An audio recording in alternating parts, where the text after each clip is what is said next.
بسم الله الرحمن الرحيم. السلام عليكم ورحمة الله. حبايبي متابعيني، ازيكم عاملين ايه؟ يا رب تكونوا بخير والسلام ان شاء الله. دلوقتي جايه لكم ندخل بسرعة في الوصفة بتاعتنا. هنعمل الدانت في البيت ان شاء الله، وهقول لكم الطريقة وطعمه جميل جدا وازاي عملته وطلع بالجمال ده ازاي، وينفع للشوكولا ينفع للكيك وينفع لكل حاجة. شايفين جماله طالع ازاي؟ اللي ما يعرفش قناتي يوميات هبة وينزل، ما تنسوش تشتركوا في القناة وتفعلوا الجرس وتعملوا لايك عشان الفيديو ينفع ويفيد كله ان شاء الله بإذن الله. صلوا وسلم معايا يا حبايبي اصحابي على سيدنا محمد عليه افضل الصلاة والسلام. ده كان شكل الدانت بتاعنا بعد ما عملته على النار.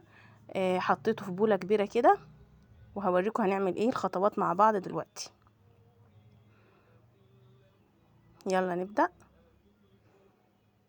بوريهولكوا اهون الطبقة اللي على الوش دي شوكولاتة، ديت من السمنة اللي انا حطاها، طبقة من الشوكولاتة اللي عليه. بوريكم الكمية طلعت اكتر من كده، بس انا حطيت على الكيك كنت عاملة كيك وكده فحطيت عليه اهو. بوريها لكم.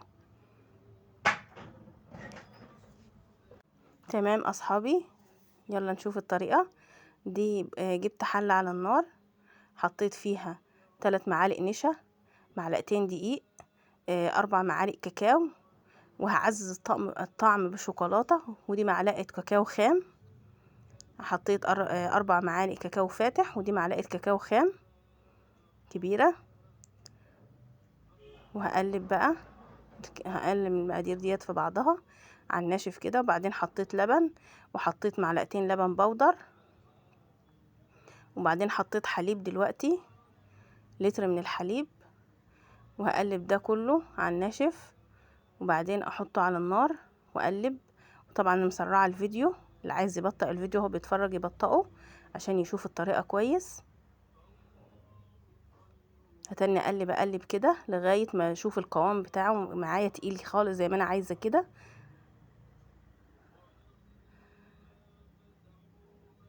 اسهل من كده دانت مفيش. جميل جدا وكان طعمه جميل ولذيذ، وعززته بشوكولاته. كان عندي شوكولاته داركر حطيت منها اللي هي المكعبات دي عشان الطعم برضك يتعزز معايا. ولازم اشوف البقبقه دي فيه وهو على النار عشان يقعد فتره طويله معايا ويعيش عندي. وبحطه في برطمانات او في بولات صغنططه كده في التلاجة اهو. لازم يغلي معايا كده. اقوم طافيه البوتاجاز وحطاه في بوله علشان نشوف الخطوه اللي بعد كده. حطيته في بوله كبيره، وتعالوا نشوف الخطوه اللي بعد كده عملت فيه ايه.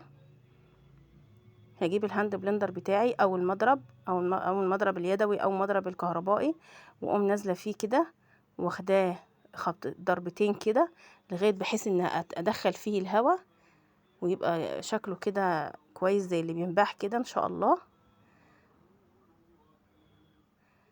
اهو. انا هوريهولكوا دلوقتي. انا حطيته في البولات الصغنططه، شوفوا بقى شكله عامل ازاي. ولا حطيت كريمه ولا اي حاجه، هو جميل قوي كده مش محتاج كريمه،